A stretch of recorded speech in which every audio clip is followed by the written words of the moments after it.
Hey guys, it's the Junior Coder, and welcome back to the Introduction to Raspberry Pi 4 tutorial series. This is part 6 of the series, and in this part, we're going to be taking a look at distance sensors. So, let's get right into it. Before we get started, we need to go over the parts used. So first, we need a breadboard. Then, we need 4 female to male jumper wires. Next, we need a 1K resistor. And we also need a 2K resistor, and lastly we need a distance sensor. Now that we're done going over the parts, we can get started with building this project. So this is the distance sensor itself. As you can see, it has 4 pins and they're all labeled, so that's pretty helpful. So on the top we have a voltage, and on the bottom we have ground, and in the middle we have trigger and echo.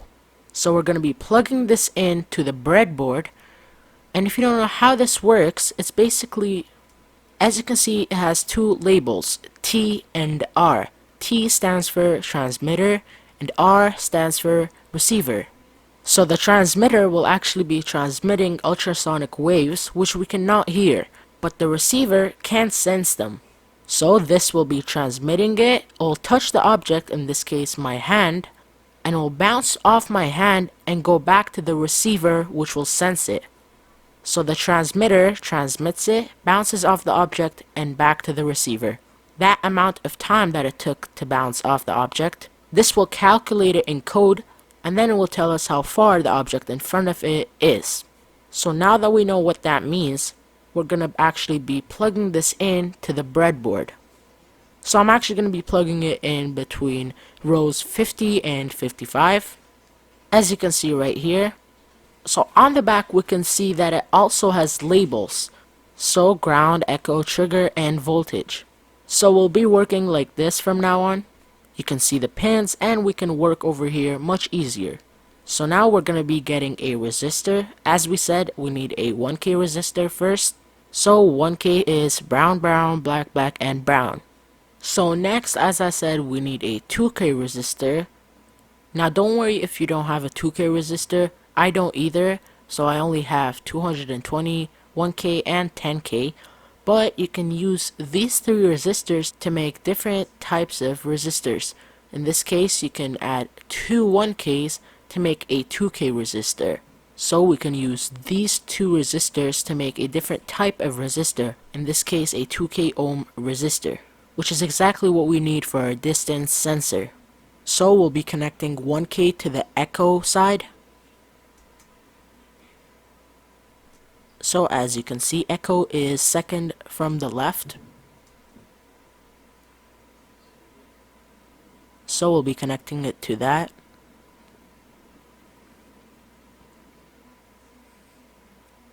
Next we'll be getting 2 1K resistors.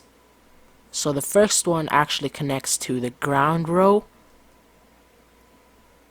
and the second one goes right beside the first resistor, and then the other side goes to anywhere else on the breadboard. Just make sure the first and third resistor end at the same exact row.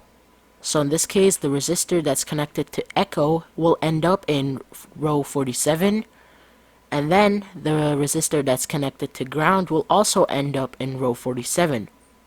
So right now we can start connecting female to male jumper wires to the Raspberry Pi. So first we'll connect one for the voltage. That is the bottom right corner, which is 5V pin. Then we'll be connecting ground to the third pin on the bottom. So there should be 1 pin between voltage and ground. And the next few jumper wires are actually going to be plugged into GPIO pin numbers 23 and 24, which are 8th and 9th from the bottom. So in total there should be 4 pins between the black and the purple jumper wires. And then we'll be plugging in another one right beside the purple wire. So this is GPIO pin number 23 and this is pin number 24. So now we have 4 pins to work with on the breadboard, and we'll be connecting those to the distance sensor that we have connected. First we'll be connecting ground, which goes to the ground side.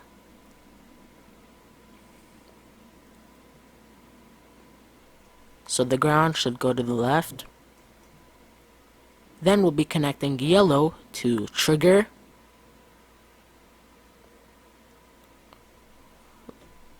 Like that, you can almost see it. So trigger leads up to yellow.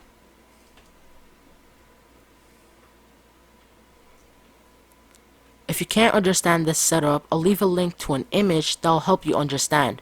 So it's the exact same setup we have here, but it is way more clear. So link will be in the description. So next we'll be connecting the 5 volt right beside the yellow wire. Finally, we'll be connecting the purple one 2 to the left. So now we're done with the hardware. So now we can use the circuit we built and code it so that we can find the distance to an object. So before we do that, here's the finalized version of this project. So if your setup does not look like this, make sure to watch this video one more time. So now, let's move on. So now we are on the Raspberry Pi desktop. As always, you go to the top left corner, click on the Applications menu, and go to Programming and Python IDE. So once it's open, we'll import a module. So from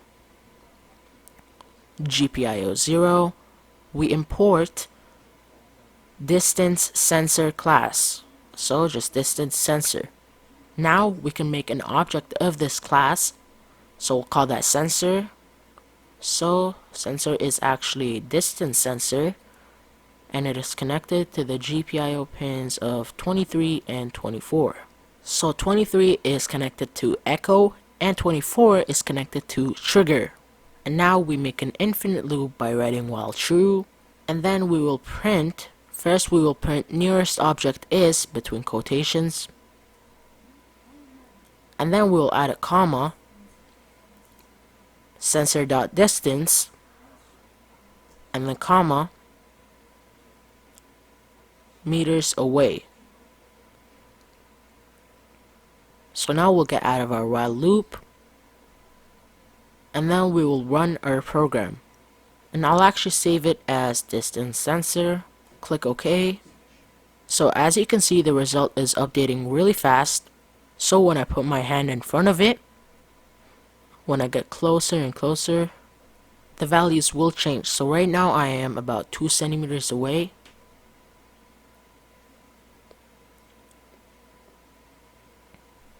And if I get further away from it, so right now I am about 5 centimeters away, 9 centimeters. So as you can see, it changes every time. So that'll be it for part 6. If you guys learned something, don't forget to like, share, and subscribe to my channel. Keep a lookout for part 7 of this series. And I'll see you next time. Bye.